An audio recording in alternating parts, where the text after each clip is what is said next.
모든 역사의 주관자 되시는 살아계신 우리의 하나님, 지난 한 주일 동안 사랑하는 우리 성도들을 주님의 품 안에서 편히 쉬게 하시고 이 거룩한 안식일 있는 각 가정에서 우리 하나님께 예배 드릴 수 있는 믿음과 기회와 특권을 주시니 감사합니다.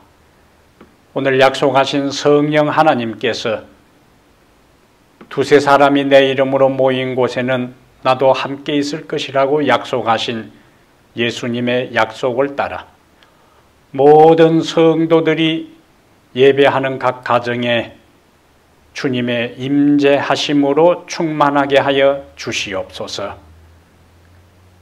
오늘 하나님께서 우리에게 말씀하실 때에 겸손한 마음으로 말씀을 받게 하시고 그 말씀이 우리의 인생의 좌표가 되고 세상을 이길 수 있는 능력이 되며 하나님께로 향하는 삶의 등불이 되도록 도와주시옵소서.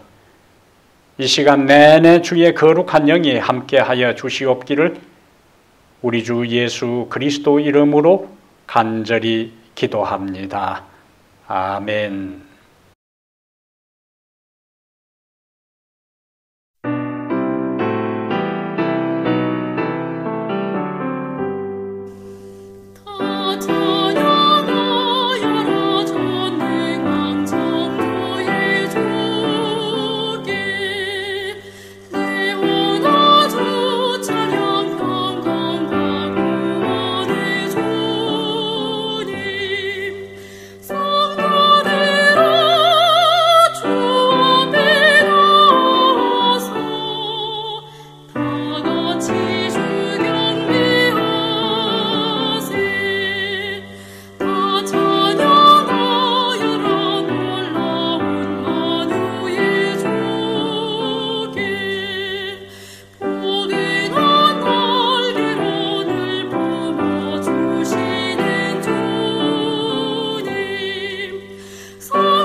하늘에 계신 아버지, 태초에 당신이 창조하시고 만드신 그리고 또 지금까지 계속 전해져 온 이 안식일날 홀로 영광 받으시옵소서.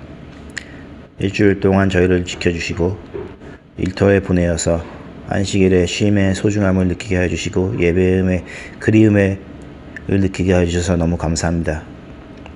일주일 동안 또 지난 몇 달 동안 저희 교우들과 멀리 떨어져 있으면서 하나님에 대한 사랑과 이웃들의 사랑에 멀리 하지 않았는가 걱정됩니다. 저희들을 용서해 주시고 또 다시 나갈 수 있을 때 항상 탕자를 받아준 그런 아버지의 마음처럼 저희를 다시 받아주시옵소서.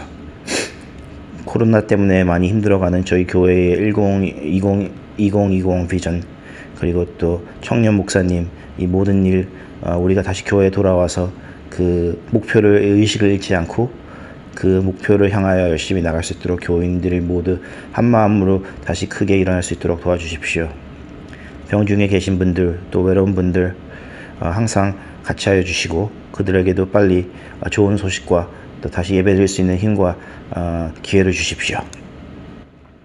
이 땅은 참 병 때문에 어지럽고 또 인종차별이니 불평등이니 하면서 정말 많고 많은 사건과 사고가 있습니다. 결코 이 삶에 우리가 만족하지 않고 어느 날 우리가 다 같이 지낼 하나님의 나라 그 하늘을 생각하면서 저희 하루하루 매일 살 수 있도록 도와주십시오. 전파를 타고 오는 목사님의 말씀, 또 그 말씀이 우리 몸속까지 그 말씀이 성령을 타고 깊게 들어가서 가슴과 마음을 터치할 수 있는 그런 설교를 받고 우리 또 일주일 동안 건강하게 살며 예수님을 사랑하고 하나님을 위하는 마음을 잊지 않도록 열심히 살기를 바라오며 이 모든 말씀 예수님의 이름으로 기도드립니다. 아멘.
사랑하는 타코마 교회 성도 여러분, 지난 한 주일도 주님 안에서 평안하셨습니까?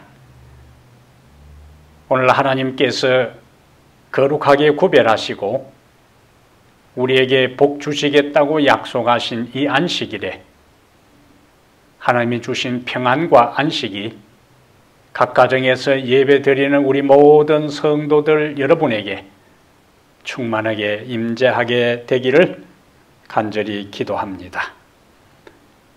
오늘 우리가 함께 살필 하나님의 말씀은 마가복음 8장 22절부터 26절입니다.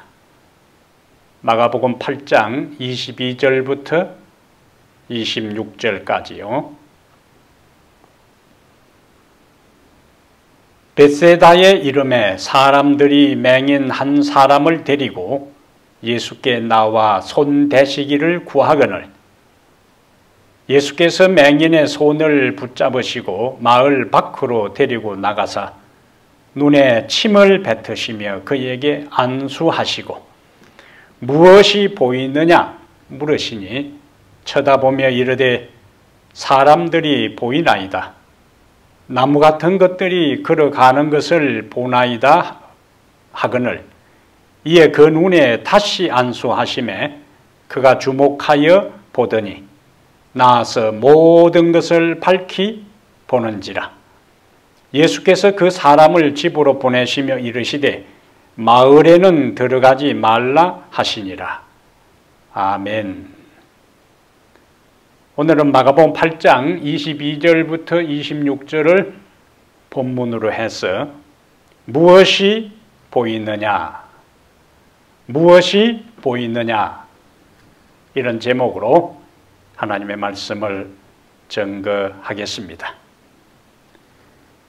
우리 사람에게는 오간이 있습니다. 오간이 무엇이죠?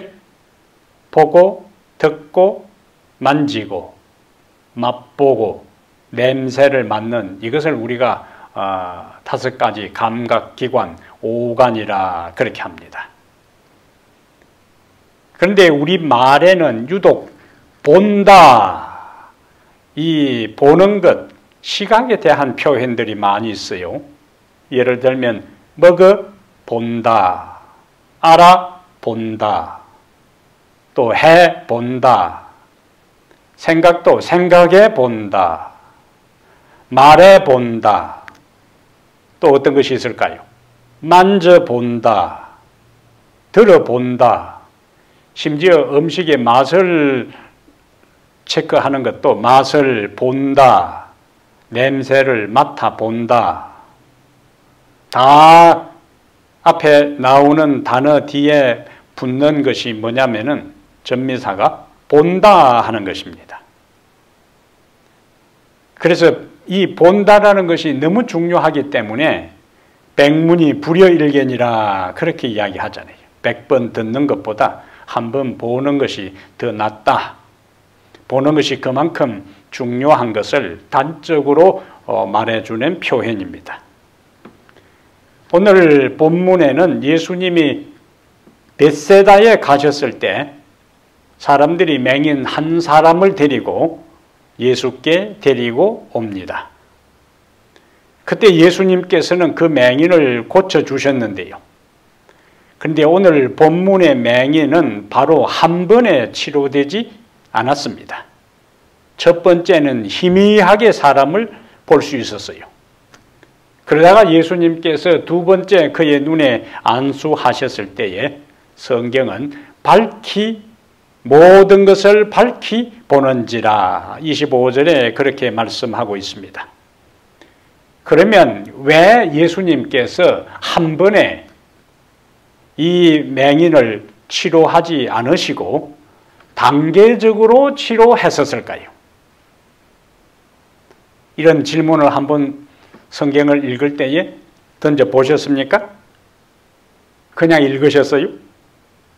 왜 대부분의 다른 환자들을 치료할 때는 단번에 금방 치료를 하셨는데 오늘 본문에 나오는 이 환자만큼은 유일하게 예수님께서 단계적으로 치료를 하셨어요.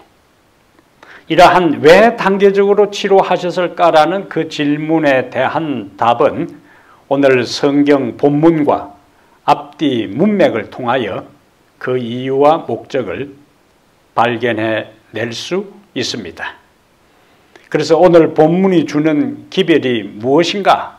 왜 단계적으로 치료하셨을까라는 그 질문에 대한 것들을 탐색해 가면서 하나님께서 오늘 22절부터 26절에 걸쳐 오늘 이 시대를 사는 우리에게 주시는 하나님의 메시지가 무엇인지를 살펴보도록 하겠습니다.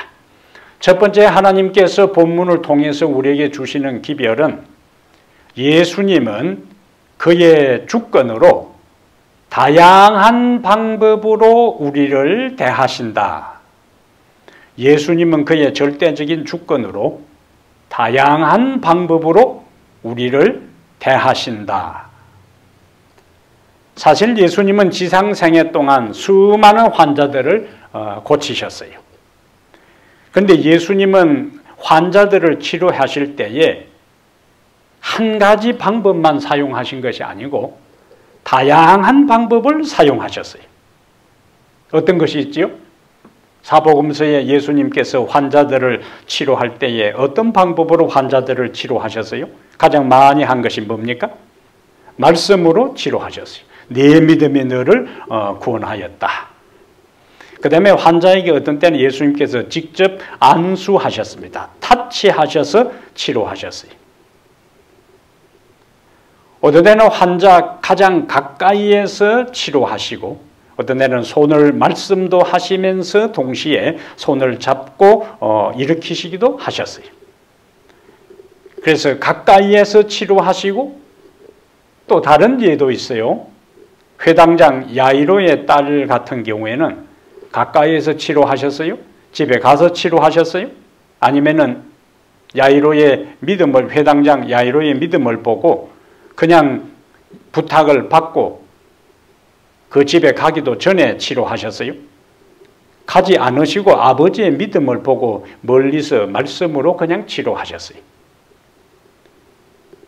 또 다른 장면은 마가복음 7장에서 귀먹고 어눌한 사람이 나오는데 이 사람을 치료할 때는 예수님께서 그냥 말씀으로만 하지 않았어요.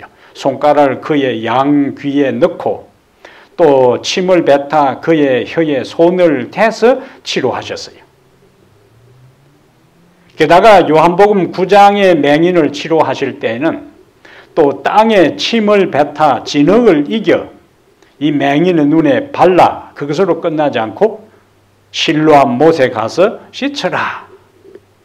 그리고 이 맹인은 예수님께서 하라는 말씀대로 실로암 못에 가서 씻어서 회복이 되었습니다. 그런데 오늘 본문에는요, 우리가 위생적으로 또는 기분상으로 볼 때 이해하기 힘든 방법으로 이 맹인을 치료하시는데 마가복음 8장 23절에 예수께서 맹인의 손을 붙잡으시고 마을 밖으로 데리고 나가사 어떤 방법으로 치료하셨어요? 눈에 침을 뱉으시며 그에게 안수하시고 무엇이 보이느냐 물으셨습니다. 여기는 아주 특별한 방법으로 하셨어요. 이거는 직접적으로 요한복음 9장에서는 땅에 진흙에 침을 뱉다 이겨서 눈에 발랐고 또 마가복음 7장에 나오는 귀먹고 벙어리 된 사람에게는 손가락에 침을 묻혀서 혀에다가 발랐어요. 그런데 오늘은 직접적으로 눈에 침을 뱉으시고 안수하여 치료하셨습니다. 우리가 의아하게 생각할 수 있지만은 그분은 우리의 상식과 우리의 기대와 우리의 일반적인 통념을 따라서 그분은 국한해서 행동하시고 처신하는 분이 아닙니다. 예수님은 누구에게도 그 무엇에도 그 어떤 방법에도 제한받지 않으시고 자신의 주권적 능력으로 다양한 방법을 사용해서 환자들을 고치셨어요. 이런 성경의 기록은 우리에게 무엇을 말씀하고 있을까요? 우리가 종종 인생을 살아갈 때 우리와 다른 사람의 경우를 비교하면서 하나님께 불평할 때가 종종 있습니다. 그냥 평범한 삶에는 아무 문제가 없어요. 무난할 때는 하나님께 그렇게 불평하지 않습니다. 하지만 나의 자녀는 병들어 힘겨운 투병 생활을 하는데 가만히 보니까 옆집의 자녀는 건강하고 행복하게 잘 생활합니다. 신앙을 하는 사람이 가치암에 걸렸는데 한 사람은 회복되고 한 사람은 죽어요. 많은 사람이 이런 현상을 보면서 마음에 깊은 갈등을 느낍니다. 이것은 하나님은 항상 동등하게 동일한 방법으로 모든 사람에게 관여하시고 대할 것이라는 우리의 기대와 충돌하기 때문에 나타나는 현상입니다. 그러나 하나님은 우리의 기대와는 달리 우리를 대하시고 우리에게 역사하실 때에 다른 사람에게 하시듯이 우리에게 하실 때도 있고 또 다른 사람의 하신 것과는 전혀 다르게 우리를 대하시고 다양한 방법으로 우리에게 역사하십니다. 왜냐하면 그분은 하나님이세요. 그분은 절대 주권을 가지신 분입니다. 그래서 본인이 판단해서 우리에게 인생들에게 그분을 섬기는 우리에게 가장 유익이 되고 그리고 그 결과 그분에게 영광이 되는 방법으로 우리에게 행하시고 대하시는 것입니다. 그의 주권으로 다양한 방법으로 우리를 인간들을 대하시고 또 역사하신다는 말씀이지. 우리가 신앙 때문에 감옥에 있게 될 때에 사도행전 16장에 나오는 것처럼 바울과 실라를 구원하신 그러한 용례처럼 밤에 천사를 보내거나 지진을 일으켜 우리를 구원하실 수도 있습니다. 하지만 다른 많은 고통받는 곳에 있는 그리스도인들처럼 오랜 세월 감옥에서 고생을 할 수도 있어요.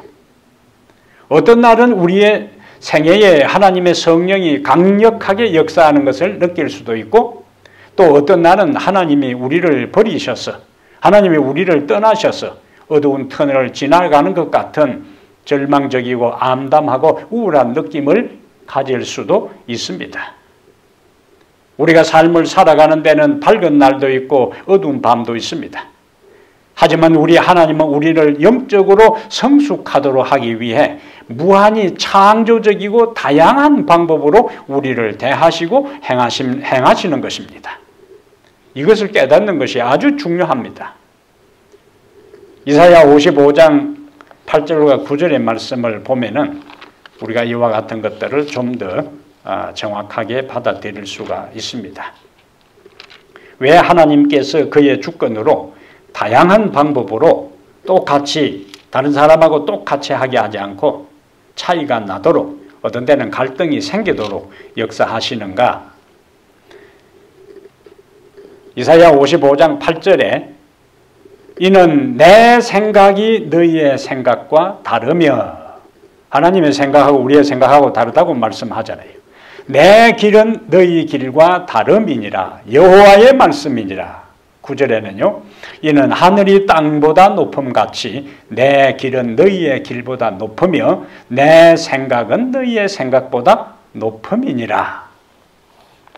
하나님이 처신하시고 행동하시고 역사하시는 것이 우리의 유한하고 제한된 이해력을 가진 인간들이 바라볼 때는 모순되는 것처럼 보이고 차별 대우하는 것처럼 보이고 때로는 우리가 받아들이기 힘들 것처럼 보일지라도 우리의 생각보다 하나님의 생각이 높고 우리의 차원과 하나님의 차원이 다르고 우리의 판단과 하나님의 판단이 다르기 때문에 우리는 우리의 생각을 뛰어넘고 우리의 경험을 뛰어넘고 우리에게 가장 유익되게 인도하시기를 원하시는 하나님의 판단과 경륜과 섭리에 온전히 순응하는 믿음의 길을 가야 하는 것입니다. 이것이 오늘 본문에서 첫 번째 주는 메시지요. 예수님은 그의 주권으로 다양한 방법으로 우리를 대하신다. 왜냐하면 예수님께서 환자들을 치료할 때 한 가지 방법으로만 한 것이 아니라 오늘 본문에 나오는 것처럼 위생학적으로 기분상으로 받아들이기 힘든 행동도 하시잖아요. 눈에다가 침을 뱉어서 치료하시잖아요. 얼마든지 그가 그냥 말씀으로 아니면 손으로 타치해서 치료하실 수 있음에도 불구하고 눈에다가 침을 뱉어서 이 맹인을 고쳐주셨다는 것은 예수님의 처신하는 모든 것들이 예수님이 행동하시고 역사하시는 모든 것들이 인간이 기대하는 그 영역에 국한해서가 아니라 그 모든 것에 상관없이 인간의 유익을 위해서 그는 역사하신다는 사실을 우리에게 말씀해 주고 있는 것입니다. 두 번째, 오늘 본문이 우리에게 던져주는 메시지가 있어요. 영적 성장은 점진적이고 시간이 필요하다. 영적 성장은 점진적이고 시간이 필요하다. 우리가 앞에서 본 것처럼 예수님께서는 대부분의 환자들을 천천히 고치신 것이 아니에요. 오늘 조금 고치고 내일 조금 고치고 계속 요즘 병원에 다니는 것처럼 약 먹게 하고 그 다음에 수술하게 하고 그렇게 고치지 않으셨어요. 모든 예수님에게 오는 대부분의 환자들은 그날 당일에 그 현장에서 치료를 하셨어요. 맹인이 바로 눈을 떴고 벙어리가 바로 말을 하고 그 다음에 안전뱅이가 바로 일어서고 나환자가 바로 치료되고 중풍병자가 바로 일어나서 자리를 들고 가고 38년 동안이나 꼼짝도 못하고 있던 그 베데스다 연못가의 사람도 예수님께서 일어나 네 자리를 들고 가라 할 때 바로 일어나서 그 자리에서 회복된 것을 우리는 보았습니다. 그런데 오늘 본문의 맹인의 경우는 사람들의 요청에 따라 예수님께서 그를 치료하시는데 첫 번째 단계는 그의 손을 잡고 마을 밖으로 가서 눈에 침을 뱉으시고 그 다음에 안수하셨어요. 맹인의 시력이 어떻게 되었나 하기 위해서 예수님께서 23절에 마가복음 8장 23절에 맹인의 손을 붙잡으시고 마을 밖으로 데리고 나가사 눈에 침을 뱉으시며 그에게 안수하시고 무엇이 보이느냐 이렇게 이제 물으셨어요. 무엇이 보이느냐라고 물었을 때에 이 맹인이 대답합니다. 24절에 쳐다보며 이르되 사람들이 보이나이다. 이렇게 대답한 다음에 나무 같은 것들이 걸어가는 것을 보나이다. 사람들이 보이기는 보이는데 나무 같은 것들이 걸어가는 것이 보인다 하는 것을 보니까 맹인의 시력이 회복되기는 회복되었는데 아직 완전히 회복된 것이 아닙니다. 그래서 예수님께서 다시 맹인에게 안수했을 때에 26절에 25절에 이에 그 눈에 다시 안수하심에 그가 주목하여 보더니 나아서 모든 것을 밝히 보는지라. 그러니까 앞에 첫 단계 침을 뱉고 안수했을 때는 제대로 모든 것을 밝히 보지 못했다는 거예요. 희미하게 뿌옇게 그런 상태에서 보았다는 거예요. 단계적으로 맹인의 시력이 회복된 것을 본문은 우리에게 말씀하고 있어요. 이걸 통해서 우리에게 주는 메시지가 뭐라고요? 영적 성장은 점진적이고 시간이 필요하다. 신앙의 세계, 신앙에도 성장의 단계가 있는데 성장은 한 번에 단번에 당장에 이루어지는 것이 아니고 성취되는 것이 아니고 성장은 점진적입니다. 사실 본문의 맹인뿐만 아니라 이 본문의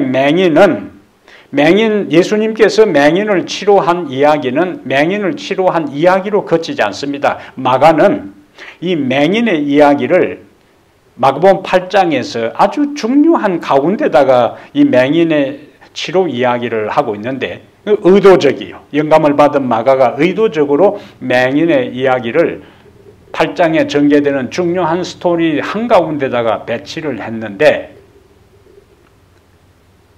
8장 1절부터 10절에 예수님께서 4,000명을 먹이시는 것을 기록하고 있습니다. 그것을 제자들이 다 목격했어요.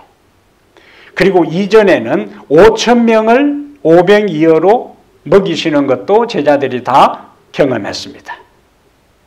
그런데 오늘 본문의 앞부분이 8장 14절에는 여기 8장 14절에 제자들이 떡 가져오기를 잊었음에 배에 떡 한 개밖에 그들에게 없더라. 떡 한 개밖에 없는 것을 제자들이 걱정하는 거예요. 그들의 모습을 보고 예수님은 15절에 바리새인과 헤롯의 누룩을 주의하라 할 때 제자들이 어떻게 반응하냐면은 16절에 제자들이 서로 수군거리기를 이는 우리에게 떡이 없음이로다 하거늘. 제자들은 예수님이 말씀하신 바리새인과 헤롯의 누룩을 주의하라 하는 것을 물질적인 떡으로 이해했어요. 하도 답답한 예수님이 다시 말씀합니다. 마가복음 8장 17절에 예수께서 아시고 이르시되 너희가 어찌 떡이 없으므로 수군거리느냐 아직도 알지 못하며 깨달지 못하느냐 너희 마음이 둔하냐 여기 알지 못하며 깨달지 못하느냐 너희 마음이 둔하냐 다시 또 더 이어서 18절에 너희가 눈이 있어도 보지 못하며 귀가 있어도 듣지 못하느냐 또 기억하지 못하느냐. 답답한 심정을 예수님께서 이렇게 표현하지요. 그리고 21절에 아직도 깨달지 못하느냐. 제자들은 그동안 예수님이 기적을 행할 때 그 현장에 있었고 그 광경을 많이 목격했습니다. 그러면 떡 5개와 물고기 2마리로도 5,000명을 먹이셨다면 지금 그들의 손에 있는 떡 하나를 가지고 12명 예수님까지 포함해서 13명이 갈라 먹을 수 있도록 만드는 것은 너무나 예수님에게는 간단한 문제예요. 그런데 제자들은 그것을 걱정했어요. 그러니까 그들은 지금까지 예수님이 4,000명을 먹이시고 5,000명을 먹이시고 수많은 기적을 행하는 그 현장에 있으면서 그것을 목격하고 경험했음에도 불구하고 무엇을 몰랐다는 거지요? 예수님이 어떤 분이신지에 대해 아직도 제대로 알지 못하고 있었습니다. 그래서 예수님은 8장 18절에 너희가 눈이 있어도 보지 못하며 제자들이 어떤 사람들이라는 거예요? 영적으로 눈멀었다는 이야기예요. 귀가 있어도 듣지 못하느냐 그들이 영적으로 귀먹었다는 이야기. 또 기억하지 못하느냐 그들의 망각을 이야기하고 있는 것입니다. 제대로 알지 못하는 이러한 제자들의 모습이 바로 본문에 나오는 이 맹인하고 하등 다를 바가 없다는 거예요. 그런데 이 맹인을 예수님께서 치료할 때에 한 번에 치료하지 아니하시고 2번에 걸쳐 단계적으로 치료한 이 사실이 예수님의 제자들의 영적 상태가 단계적으로 성장해 가는 것을 함축적으로 보여주는 것입니다. 육적으로 보지 못하는 맹인의 모습을 통해 영적인 맹인인 제자들의 모습을 보여주고 있다는 이야기. 오늘 본문에 이어 마가복음 8장 27절부터 38절의 말씀은 예수님께서 제자들에게 다른 사람들이 자신을 누구라고 하느냐라고 질문하는 것으로 시작합니다. 그런데 제자들이 답을 해요. 사람들이 예수님 당신을 가리켜서 침례 요한, 어떤 사람은 엘리야, 어떤 사람은 선지자 중 하나라고 이야기합니다. 이렇게 이제 대답을 하니까 예수님은 마가복음 8장 29절에 또 물으시되 너희는 나를 누구라 하느냐. 사람들 말고 사람들이 나를 침례 요한이다, 엘리야다, 선지자 중 하나라고 말하는 것 말고 그러면 너희는 나를 누구라고 하느냐라고 질문했을 때에 항상 나서기 좋아하는 베드로가 대답을 하지요. 베드로가 주는 그리스도라 대답을 합니다. 베드로는 예수님이 누구신지를 볼 수 있는 눈이 열려 있었어요. 이 베드로의 지금 단계 주는 그리스도, 주는 메시아입니다라는 이 고백은 맹인이 첫 번째 치료 단계에서 무엇이 보이느냐 할 때 사람들이 걸어가는데 나무 같은 것들이 걸어가는 것이 보입니다라는 이 고백 단계라 그 말입니다. 그럼 왜 베드로가 지금 메시아라고 고백을 하는데 아직도 베드로에게 있어서는 부족하다고 이야기하는가? 아직도 영적 눈이 다 뜨이지 않았다고 우리가 볼 수 있는가? 31절에 예수님이 다시 말씀을 합니다. 인자가 많은 베드로의 고백을 듣고 이야기합니다. 나를 누구라 하느냐? 주는 그리스도입니다. 라는 대답을 듣고 예수님께서 31절에 인자가 많은 고난을 받고 장로들과 대제사장들과 서기관들에게 버림받아 죽임을 당하고 사흘 만에 살아내야 할 것을 비로소 그들에게 가르치시되, 베드로의 이제 반응이 중요한 거예요. 32절에 베드로가 예수를 붙들고 항변하며 33절 예수께서 돌이키사 제자들을 보시며 베드로를 꾸짖어 이르시되 사탄아 내 뒤로 물러가라. 네가 하나님의 일을 생각하지 아니하고 도리어 사람의 일을 생각하는도다.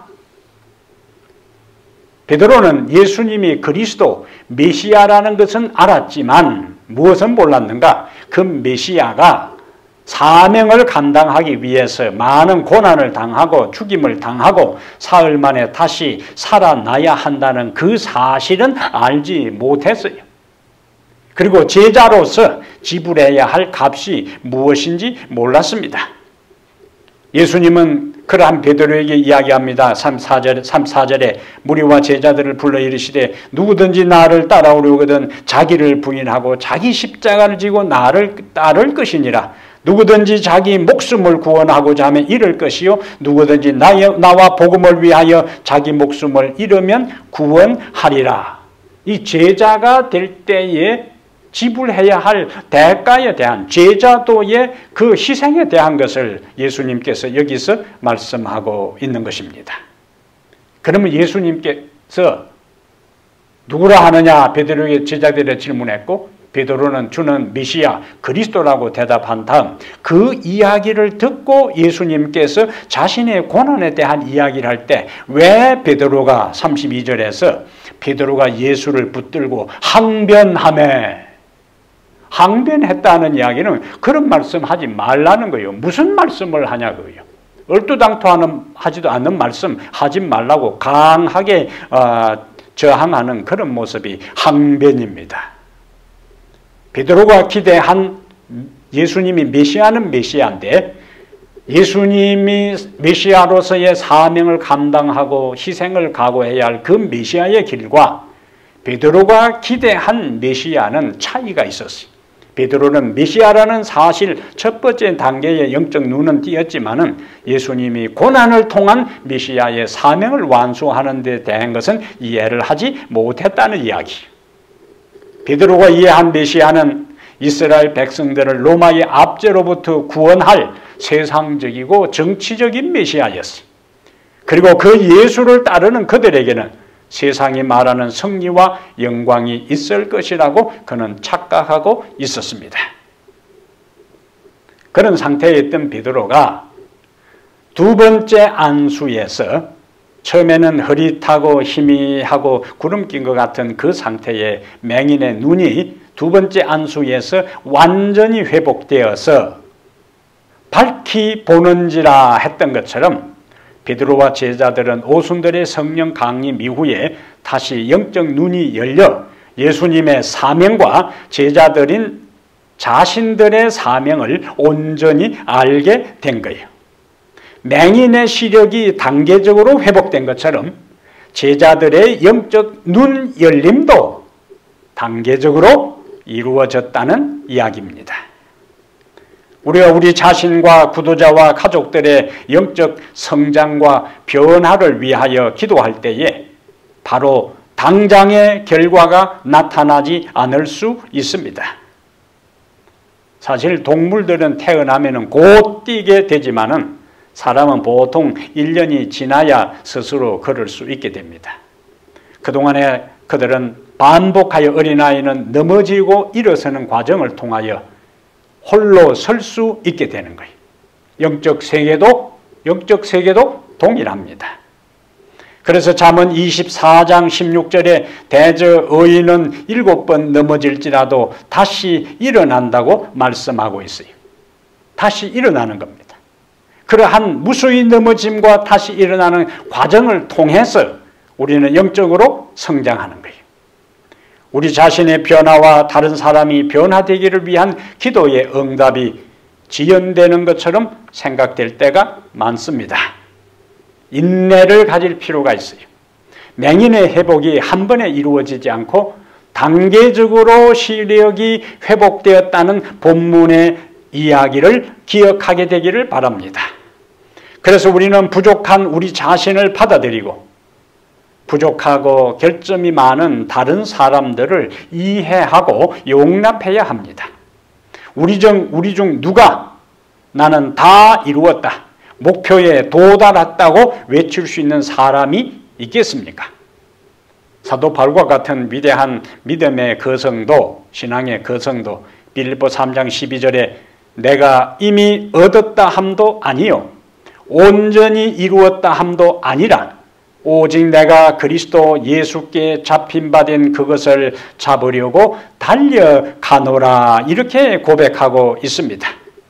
맹인의 눈을 2번이나 안수하여 그 결과 후에 밝히 볼 수 있게 치료하신 주님, 그리고 제자들의 영적 눈을 열어 사명을 감당하게 하신 주님께서 모든 것이 부족하고 미완성의 존재인 우리의 영적 눈을 열어 온전히 주님을 보게 하시고 충성된 사람으로 변화시켜 주실 것을 믿게 되기를 바랍니다.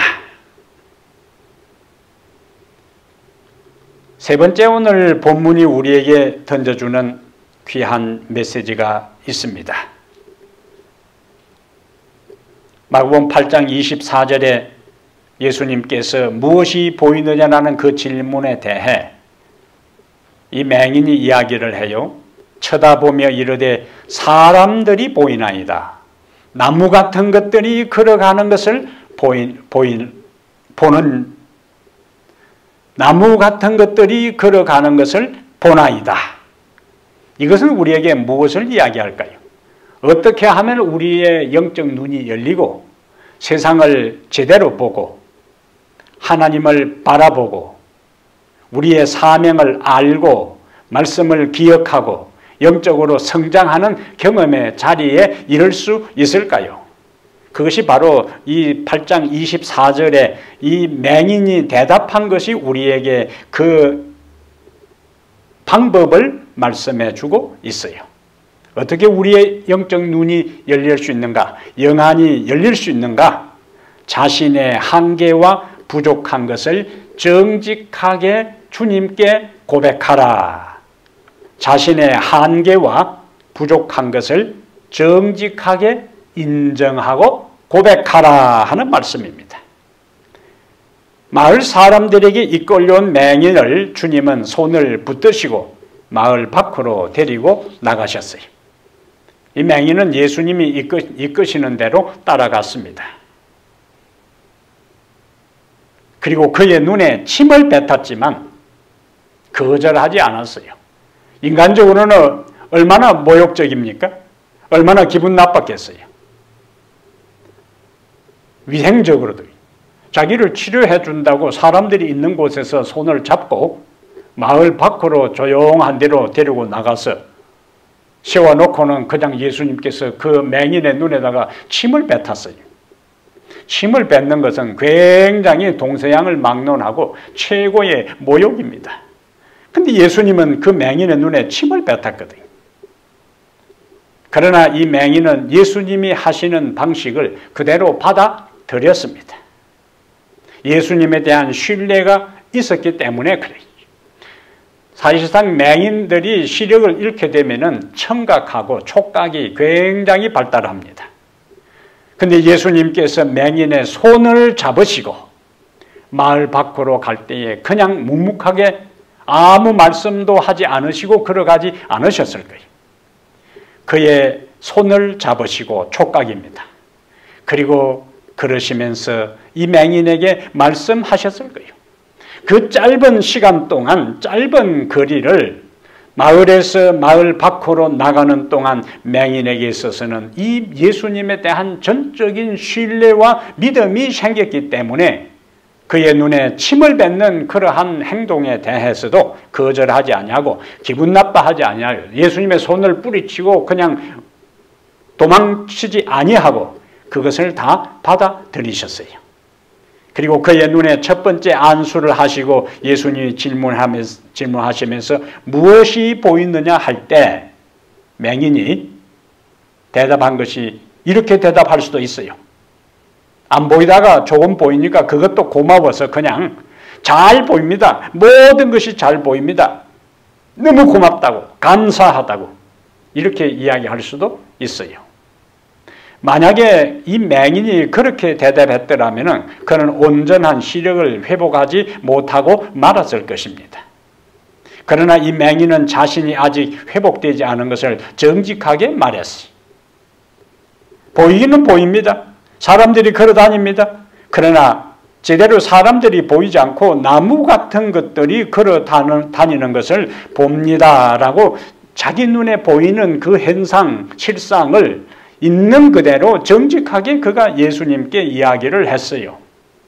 이때에 예수님께서 다시 안수하셨을 때에 그의 눈이 밝히 보게 되었다고 성경은 말씀하고 있습니다.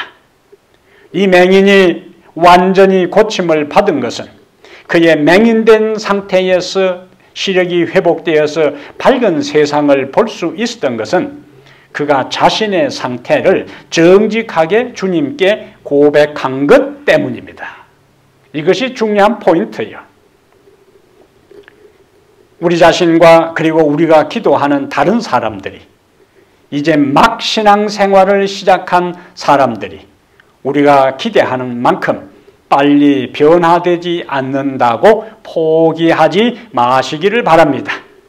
영적 진보와 깨달음이 느리다고 실망하지 마시기를 바랍니다. 그러면 어떻게 할 것인가? 주님께 나아가서 정직하게 고백하십시오. 주님, 저는 영적 맹인입니다. 영의 세계가 잘 보이지 않습니다. 하나님의 말씀이 잘 깨달아지지 않습니다. 구원에 대한 확신이 없습니다. 내가 신앙생활을 계속해야 할지 말아야 될지 갈등이 생깁니다. 주님, 저의 눈을 열어서 주님을 보게 하시고 구원을 보게 하시고 말씀을 보게 하시고 하늘나라를 보게 하시고 징조의 모든 흐름을 통해서 주님이 다시 오시는 시간이 가까움을 알게 해 주십시오라고 간구하게 되기를 바랍니다. 우리의 약함과 우리의 한계와 우리의 부족함을 주님 앞에 숨길 필요가 없습니다. 우리가 숨기든 숨기지 않든 주님은 다 아셔요. 이왕 주님이 모든 것을 알고 계시기 때문에 있는 그대로 나아가서 우리의 약함과 한계와 부족함을 숨김없이 그분에게 고백할 때에 주님은 말씀합니다. 내게 오는 자를 내가 결코 내어 쫓지 아니하리라. 주님은 약속하셨어요. 주님은 있는 그대로 우리를 받아주십니다. 그리고 우리의 영안을 열어주십니다. 새로운 진리의 세계를 보게 해 주십니다. 세상에 일어나는 징조를 통해 주님의 오심을 깨닫는 영적 깨달음을 주실 것이고 우리 자신의 사명을 알게 하실 것이고 이 혼란한 시대에 어떻게 살아야 할 것을 우리에게 깨우쳐 주실 것입니다. 그러므로 사랑하는 여러분, 예수님은 다양한 방법으로 환자들을 치료하셨어요. 그분은 무엇이 우리에게 최선인지 유익한지를 다 아십니다. 그래서 맞춤형으로 우리 각 개인의 인생의 길을 인도하셔요. 하나님은 그룹으로 무리로 인도하시는 것이 아니라 한 사람 한 사람 개인의 상황과 성장 배경과 약점과 모든 특성에 맞추어서 우리의 삶에 관여하시고 우리를 대우하시고 우리에게 역사하십니다. 우리 각 개인에게 가장 유익한 길이 무엇인지를 가장 정확하게 아시기 때문에 그분이 우리에게 하시는 모든 것에 대해 우리가 이해되지 아니하고 우리가 용납하기 힘든 그러한 것이라 할지라도 그분의 사랑을 믿고 그분의 능력을 믿고 그분의 자비하심을 믿고 그분의 은혜를 믿고 그분의 인도를 따라 걸어가게 되기를 바랍니다. 맹인에게 있어서 예수님께서 눈에 침을 뱉은 그것은 도저히 상식적으로 이해되지도 않고 받아들이기 힘든 것이었지만은 예수님은 그렇게 그 사람의 눈에 침을 뱉어서 치료하셨어요. 오늘 내가 경험하는 모든 삶의 현실이 내 상식과 내 경험과 내 판단과 내 지혜를 통하여 참 이해되기 힘들고 받아들이기 어렵다 할지라도 여전히 하나님은 사랑이시고 하나님은 나를 구원하시기 위하여 내 인생에 관여하시고 궁극적으로 내 인생의 유익과 축복과 당신의 영광을 위하여 섭리하신다는 것을 믿고 받아들이게 되시기를 바랍니다. 그리고 우리 자신과 다른 사람을 위하여 기도하는 우리의 기대가, 그리고 우리의 기도가 우리가 기대하는 것만큼 빨리 성취되지 않고 내 자신이 빨리 변화되지 않고 다른 사람이 빨리 변화되지 않는다 해서 조급해하지 말고 마음의 여유를 갖게 되기를 바랍니다. 왜냐하면 맹인은 한 번에 고쳐진 것이 아니라 점진적 과정으로 회복되었어요. 왜냐하면 제자들의 믿음도 한 번에 성숙된 것이 아니라 단계적으로 성장했습니다. 하나님께서 우리들도 단계적으로 변화시켜 주실 것이라는 약속을 확신하게 되기를 바랍니다. 그러므로 우리의 연약함과 한계를 겸손히 그분에게 고백하고 그분의 치료의 손길을 전적으로 붙잡게 되기를 바랍니다. 그 결과 우리의 영적 눈이 열리는 경험을 하게 될 것입니다. 그때 주님이 우리에게 물으십니다. 무엇이 보이느냐고 물으시면 주님이 보입니다. 하늘의 영광이 보입니다. 내가 해야 할 사명이 보입니다. 말씀이 보입니다. 내가 사랑해야 할 이웃이 보인다고 간증하게 될 것입니다. 사랑하는 여러분, 우리 모두가 하나님께서 다양한 방법으로 우리를 인도하시고 단계적으로 우리의 신앙을 성숙시킨다는 것을 깨닫고 있는 그대로 우리의 연약함 그대로 주님에게 나가 우리의 모든 것들이 회복되고 치료되어 다시 강건한 몸으로 건전한 판단력으로 밝은 시력으로 인생을 살아가는 축복된 성도들 되기를 주의 이름으로 축복합니다.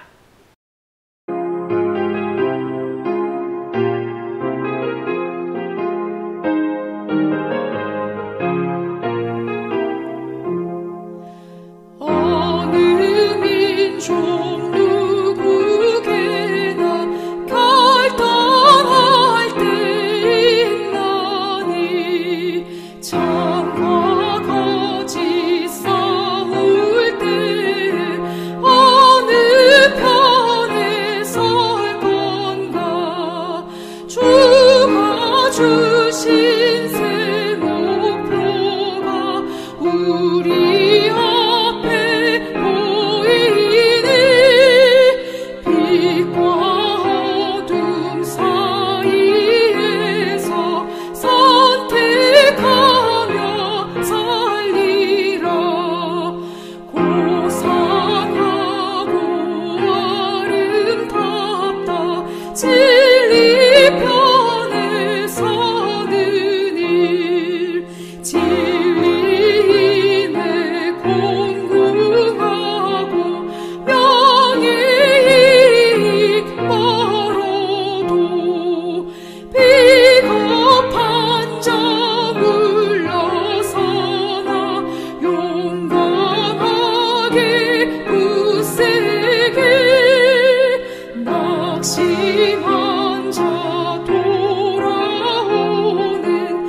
하늘에 계신 우리 하나님 아버지, 오늘 말씀을 통하여 우리에게 새로운 영안이 열리도록, 영적 귀가 열리도록, 영적 안목이 생기도록 우리를 깨우쳐 주시고 섭리하시고 인도하시고 도와주신 주님의 사랑을 소리 높이 찬양하고 감사를 드립니다. 오 우리 하나님 아버지, 봐야 할 것을 보고 들어야 할 것을 듣지 못하는 사람들이 영적 소경이요 영적 기머리인 것을 저희들이 인정하오니 하나님의 말씀을 제대로 볼 수 있게 하시고 세상의 징조를 제대로 볼 수 있게 하시고 예수 그리스도를 영의 눈으로 제대로 볼 수 있도록 우리의 영적 맹인의 상태에서 눈을 열어 주시옵소서. 우리의 한계와 우리의 유한함과 우리의 부족함과 결점과 약점을 그대로 가지고 나와 주님께 인정하고 고백하오니 우리를 있는 그대로 받아주시고 이제는 우리를 변화시키셔서 새로운 세계를, 진리의 세계를, 영의 세계를 보며 살아가는 성도들 되게 해 주시옵소서. 온 세상에 고통당하는 자들, 병든 자들, 가난한 자들, 굶주린 자들을 주님 기억하여 주시고 슬픔에 잠기 있는 자들, 외로운 자들에게 함께 하셔서 복음을 통하여 그들이 희망을 갖게 하시고 하나님이 주시는 영생의 소망 속에 활기차게 새로운 삶을 살아갈 수 있는 기회를 그들에게 허락하여 주시옵소서. 우리들 성도들 한 사람 한 사람을 지켜주시고 가정에 평안함을 주시고 물질적으로 궁핍하지 않게 하시며 믿음의 성장을 거듭하고 영적 눈이 열리는 놀라운 경험을 하도록 축복하여 주시옵소서. 우리 주 예수님 이름으로 간절히 기도합니다. 아멘.